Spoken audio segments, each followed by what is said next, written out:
Alrighty. Howdy Neighbors and welcome back to First Snow. Last time we helped blonde hair, I cannot remember her name. I think it's Eileen. But blonde hair with her math, and we met a beard guy who, oh god, what's her name? The loud girl, is trying to also have into the art club. His answer is pretty much no, but so was ours. So I don't think it's gonna work out for him. Anyway, let's continue. Giving quiet farewell, I grab my bag and put my phone back aside. As I pull it over my shoulder, though, Eileen looks up. Her name is Eileen. Okay. By the way, I don't blame you for any of the stuff. Caprice! Feck. And I kept saying it wrong. I kept saying Capri. I don't blame you for any of the stuff Caprice is pushing. You seem alright. So I'm alright. Perhaps I should accept that as praise coming from her.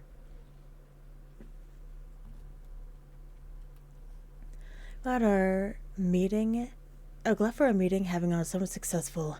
I wave goodbye and head out toward the cafeteria. Words will someday come to me, I swear to God.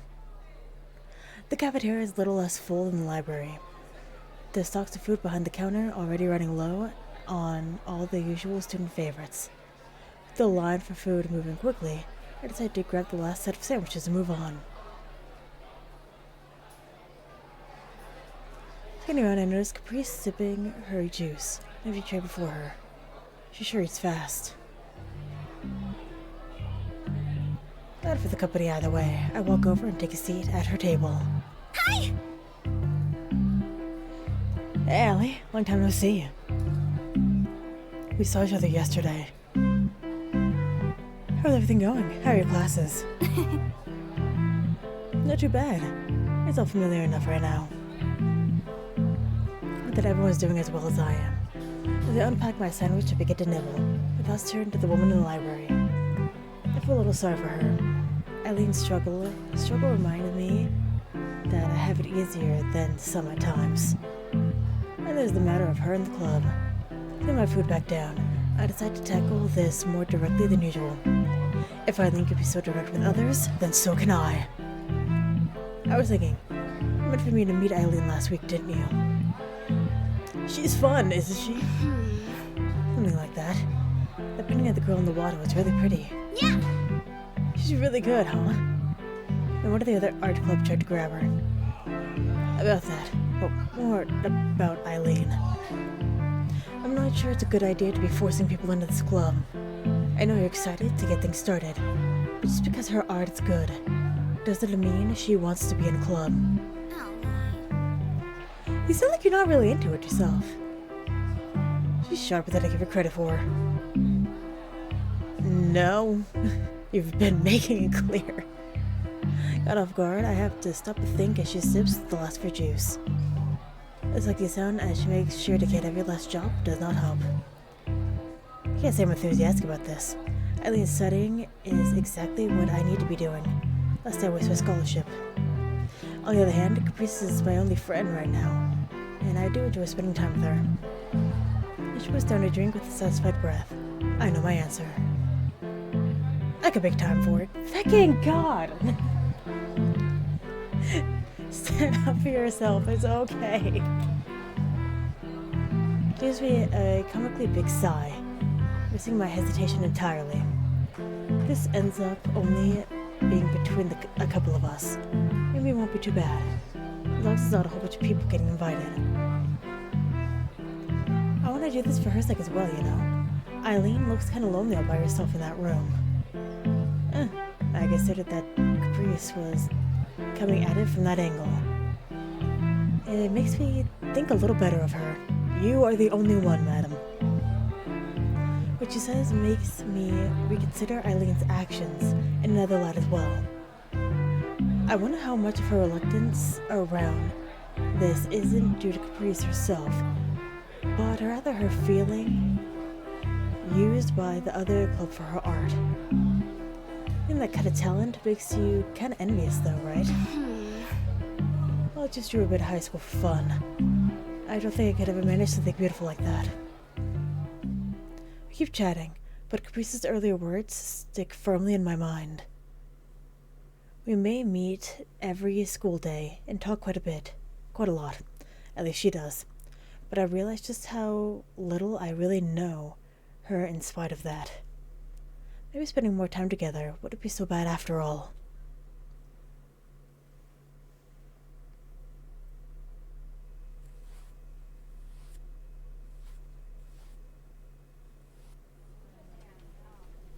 With time on my hands thanks to the last class of the week finally being over, some quiet sketching would be a nice way to unwind. With that in mind, I made my way up to the art room. Studying would be the proper thing to do, but I'm just too burnt out. Not that this stubborn cold helps either. Now, most classes are winding down. The professors aware of the looming holidays are a big distraction. Others have tried ramping up the workload to try and cover everything in their semester plans. I might be keeping up, plenty aren't. With my bag tucked under my arm, I gave a sigh as I staggered along the snowy path to the arts building. It would be nice to feel like I'm doing more than treading water, in class and socially. Stepping to the arts building, with its strung-up decorations, reminds me to look on the bright side. It's already the middle of November, and not long until Christmas and being back with my family. I'll be thankful to be back with them, even if the rest of the holiday period is a wash. I managed to angle around a chatting group of friends blocking the hallway and start up the stairs without bothering them. Another small success. I briefly wonder if Eileen's in the art room as I proceed along the second floor hallway. Her paintings are always nice to see, but whether she thinks of me as just another pain like she views Caprice weighs on my mind. Opening the door to the quiet room, guess I was surprised at the sight before me. Of course she was going to be here. Eileen's eyes glanced over as I gingerly shut the door behind me, ending up being the only acknowledgement of my presence at all as she goes right back to her work. Curiosity about what she's painting gets the better of me. Hey!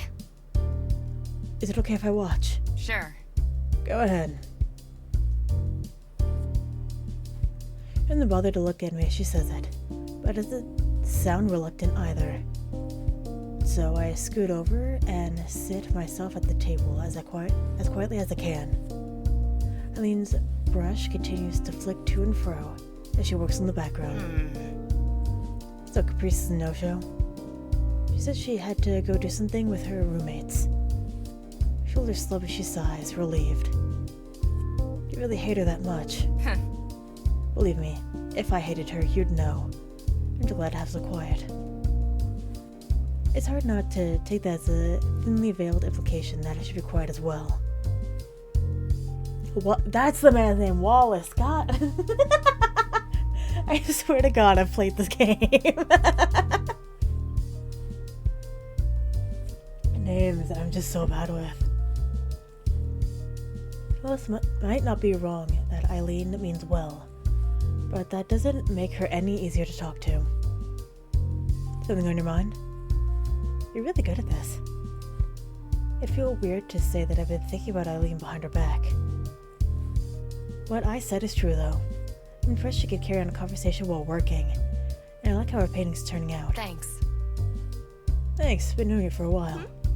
As a hobby? If everything works out, hopefully a career. Artist or teacher, aiming for the latter. I just explained her persistence at working a way to get better. Wanting to be a teacher, though. She gives the feeling of a drill sergeant more than an art tutor. Tube's out. Eileen gets up and places her supplies on the sill beside her, opening the cupboard and fiddling around a bit. Before long, she emerges with a new tube of crimson paint in hand. And they get back to painting. After closing the door, though, she instead turns to me. So what about you? Huh? I'm sorry? What are you doing once you escape this place? I don't really know. I'm still trying to figure that out. I see see that I failed a test as I trail off. I feel like I failed a test as I trail off, but Eileen doesn't seem worried. We're still young, and there's a good few courses to look into here. Just try your hand at whatever comes up until something grabs you. There are plenty of worse ways to spend your time in college. You're smart too, so you have that going for you. I awkwardly smile at the praise. I've never been good at knowing how to handle compliments. She may say that, but the fact Eileen's so set on a career, it only seems to be around my age, rubs in my lack of direction. I'm still patting myself on the back for managing groceries. My parents always told me that I could do whatever I set my mind to. But it was so easy to tread water for me that I never bothered trying to swim. Sounds like you have a nice family. I moved to respond. The memory of them gives me a familiar pang of homesickness all over again. Might have found time to call Mom yesterday, but it just isn't the same. You okay? Yeah, I miss him. Well, everyone here is going through the same thing. You as well? I miss my sister, yeah. She's probably fine, but that doesn't make it easier. Mom and Dad too? To be honest, things have been easier between me and my folks since I moved out. It's hard to imagine being on such bad terms with your family that moving away was better.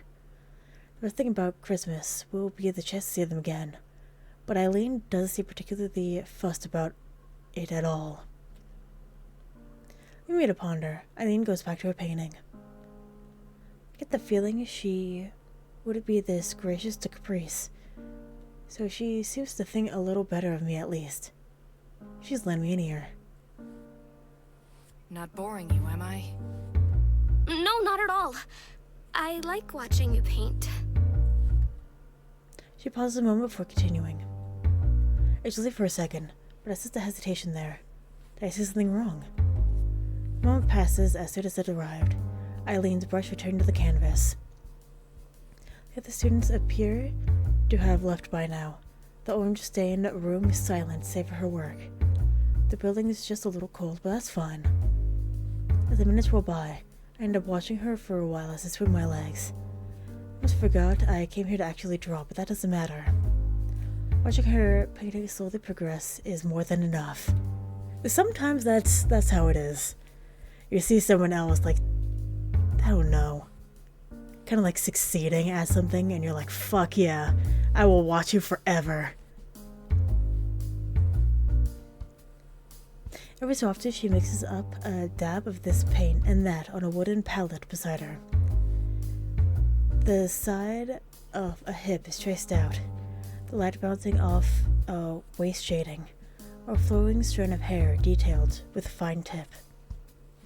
I can't help but admire her ability to set a goal and stay true to it, knowing exactly what she's working toward at this stage of her life. If I only had an ounce of the ambition Eileen has. I might go to a cafe nearby to grab a coffee. I'll be back in a bit. Tired? Yeah. Sorry to distract you from your work. Glad for the company. Have fun. With that, I hop off the table and start toward the door. Ask her if she wants something. Oh, wait. Her voice stops me in my tracks, just as I'm about to go. Be great if you decide to come as well. Could you grab me a coffee too? Espresso, straight. I'll give you some cash when you come back. So much for that.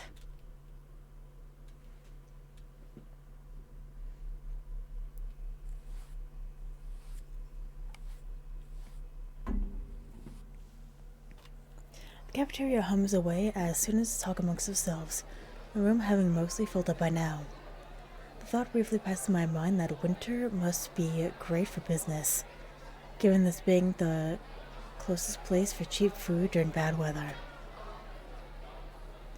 The smears on the edges of the plate are all that remains of the mostly cooked pasta served today. What's left of my accompanying soda bubbling away, while I pass some time browsing this site or that. As I read, a shadow suddenly looms over the other side of the table. Looking up from my phone reveals a very familiar figure. Eileen peers down as she stands at the opposite side of the table. A large plate of food steaming away in her hand. The fresh pasta sauce is strong enough to smell from here. Okay to sit here? Hi. Yeah, sure. I quickly set my phone down as she takes a seat and arranges her tray on the table. Happy that she chose to sit with me. I glance around to see if anyone's with her makes me realize why she probably chose to sit here. The cafeteria is practically full, and this is simply the nearest table with space available. Before I take a first gulp of food, Eileen's fork halts midair before saying something. Cold any better? Yeah, clearing up now. Good to hear. With that, she starts on her pasta and salad. I take my phone to browse some more, and Eileen calmly eats the average at best cafeteria food. Average at best is what I look for when I make food. If I'm not gonna die, I consider it a win. It feels as though there's no need to chat just to fill the air. The silence between us is becoming more comfortable. That is before I get a message. Flicking away the browser, take a quick look. I make dinner work sucks. We're getting groceries yesterday, right? Anything in the fridge? Seconds tick by as they wait for a response. Such a concern is starting to take over. Rose? Rose? Oh, I see the crack now. Sorry, Rose. Work needs me. See you later. Look into his sigh and slip down to my seat as I lay my phone on the table. And looks at me in puzzlement, her fork hovering near her mouth. Huh? Bad news. Roommate forgot to do groceries. We're out of food. You should just grab a burger on the way home. That would be the plan. But I wasn't nearly through my allowance. I just look away and groan. Not up to outright saying that I'm broke. It's that bad, huh? First glance, she shrugs off as she goes back to eating. But she seems to actually be in thought after watching her a bit. Eventually, after finishing her food, she speaks up. I guess I was cooking some extra anyway. You can come over for dinner if you want. It's within walking distance. Don't invite strangers to your house. Don't do it. No. This is a dumb idea. You don't know anything about me. The gesture's enough to make me bolt upright and listen. What, to your place? Yeah, should be fine, right? Okay with stir fry? Thank you. Yes, thank you. Thank you so much. I really appreciate this. Or whatever, just don't make it weird. Considering the discussion over, I think she's back to finishing off her food without much concern. For she's just said, maybe she does have a good side. Stepping before the large black door, I repeat the address Eileen gave me to reassure myself that I came to the right place. Eileen's definition of walkable is apparently rather different than mine, so catching my breath from the hike. I thought I was going to be fine, but my nerves are getting the better of me now that I'm here. I'm going into a near stranger's home, after all. And it'll be just the two of us. In school, we just happen to be around each other, but this is entirely different. Let's sitting down the hall to make sure no one's watching me awkwardly loiter around. Take a moment to appreciate how nice our apartment building is. This is a nice area. And everything inside is immaculate. Even the hallway carries a slight scent of cleaning products. Knock knock, bitch. Oh. That was the doorbell? Nah. I'd refuse to stall any longer. I'd take a breath and gingerly press the doorbell, his muffled chime ringing out from behind the door. Run my hands through my hair once more to make sure I look presentable as footsteps come to the door. The plain wood door swings open, answered by... Not Eileen! Hey. Oh, evening. Before I could ask if I got the right apartment, he turns around. Allison's here. While he shakes his head around for me to follow, I obediently do so, still too confused to get a word out. Eileen didn't mention he would be here. I don't know how I might feel about it. Maybe I should be relieved that it's not just the two of us. Damn! So nice. I would trip over that step every fucking morning. Are you kidding? Barely noticing the thud of the door closing behind me, I take a quick glance around her apartment as I place my coat on the counter. The first striking thing is how clean it is, with everything put neatly in its place. And again, aside from a few paintings on the walls that are possibly her own, there's not much clutter around to clean up. A television, quite a decent size for a student, sits on a cable news channel. Riveting as the economic situation report is, it's barely audible over the clacking rice cooker coming from the kitchen. As Wallace and I stride in, Eileen comes to her feet after having been on the couch. She lazily covers a deep yawn with her hand as she does. Hi? Hi. They managed to find the place. Welcome to my home, I guess. I'd introduce you to this guy as well, but it seems you two already know each other. Wallace and I exchange a brief glance. We just had coffee together once. I did find his size intimidating at first. He seems a bit of a gentle giant figure now that I'm around him more. Looks like this isn't going to be dinner for just me and Eileen then. Didn't he say that they were roommates? Or did he just say that they knew each other? I think I'm getting my people confused. Hey, one last glance about. The inside of her place is as nice as the outside. From the meticulous cleanliness to the trendy furniture. Her home looks more suited to a design magazine than a student's living area. Her apartment's really nice. Thanks. I like to try to keep things organized. Yeah. Especially when visitors are over. Eileen glares daggers at Wallace, but he doesn't pay any heed. The two seem to have a good handle on each other. Moving on. Wallace, just watch TV or something while we get dinner sorted. Can do. Thanks again for letting me have dinner with you.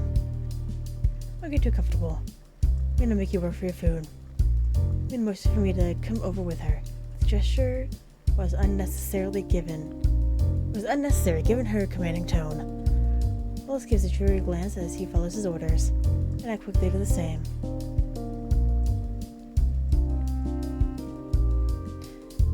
I end up standing before a well-used wooden cutting board, taking a large knife. Eileen offers...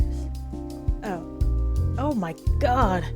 Taking a large knife Eileen offers before sizing up the variety of vegetables awaiting its blade. One thing she notices my hesitation as she opens the rice cooker and gives the contents a stir. The two of us waste little time getting to work. The sound of food being prepared filling the room. Unfortunately, it isn't long before I've earned Eileen's ire. No. Stop. Her practically leaps out of my chest as I immediately freeze, hands retreating from the cutting board. Did I hand you a hatchet? No. Then why are you using a like one? Look at you trying to lop off some fingers. In response to my puzzled look, she takes the knife from me and starts demonstrating the correct technique herself. That would be more help than him fixing this up.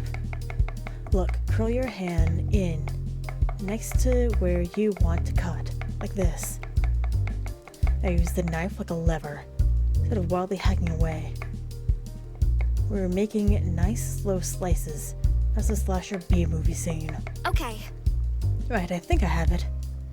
Eileen hands the knife back, and after a breath say to myself, I have another try. The student starts frowning as I slice away. At least she's not yelling at me again. I'm guessing you don't cook for yourself? Her eyes rest on the collection of lopsided shapes sitting before me. I'm lucky if I don't mess up instant noodles. Huh? I thought those weren't possible to get wrong. I'm genuinely impressed.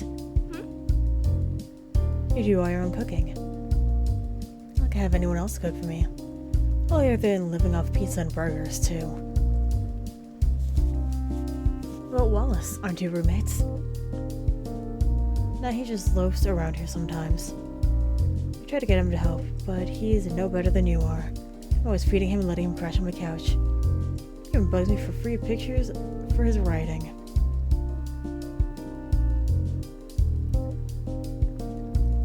She sets down her knife and genuine, if depressing, thought.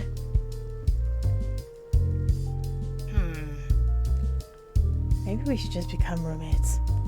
I think I'm starting to get a handle on their relationship now. A strange pair as they might seem, the stern and uncompromising Eileen and gentle giant Wallace seem like they're a compatible couple. I'm surprised you're not. I thought you might be together. Nope, just friends. So much for that. She waves away the idea as easily as it must have come. Oh, so easily that it must have come up before. In fact, back at the cafe, Wallace seemed quick to clarify that too. Wallace's voice pipes up from behind us. You know, it's not often Eileen invites someone else over for dinner. I don't invite anyone over for dinner. You just show up most of the time. Including now, actually. I've had to put up with him like this since high school. I guess no one else would. Objection! I'm the one who puts up with you. I'm the one currently holding a knife. She makes a valid argument. Objection withdrawn. With that, he goes back to quietly watching television. That's fucked. I'm starting to get how Eileen deals with others in general now.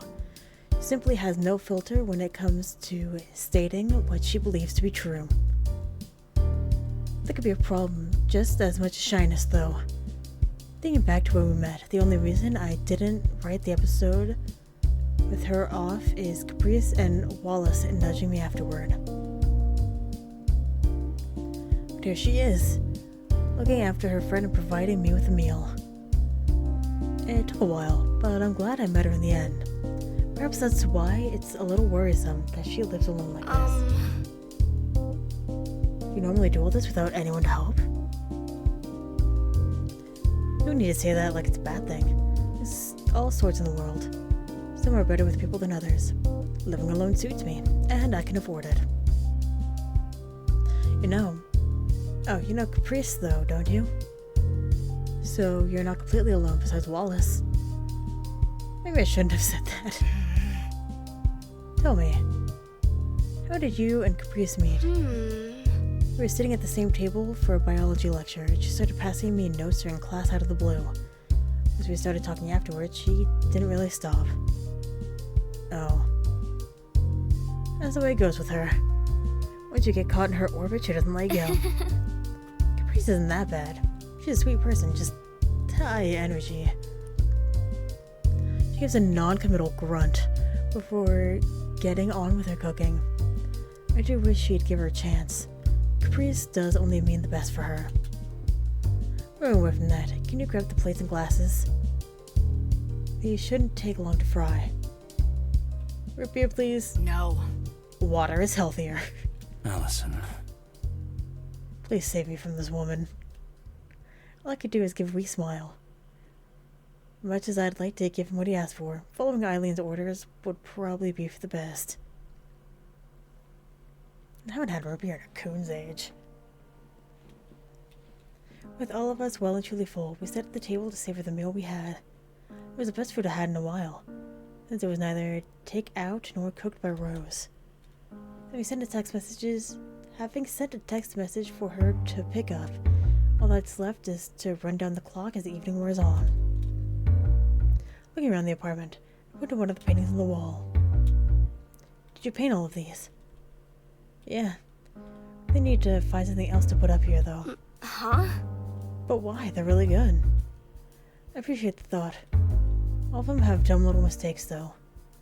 Just needed something to make the walls less bare when I moved in. Never got around to replacing them. You like painting people in particular, don't you? Just into portraits of figures. Modern art's all well and good, but I started with figure drawing and ended up attached to it. Bodies are pretty fascinating when you think about them. Really think about them, that is. I spent days just sitting there sketching, trying to work out how the muscles fit together, how lighting interacts with the skin, and all that. The way she rattles off her thoughts with such feeling gives away how much she cares about the subject. I can't say I take it quite as seriously as she does, but I can see where she's coming from. Interested in this stuff, Allison? No, I asked for no reason. Anyway, I'm gonna go ahead and end this episode here. So, that's not what I wanted. Thank you very much for watching, and hopefully, I will see you later.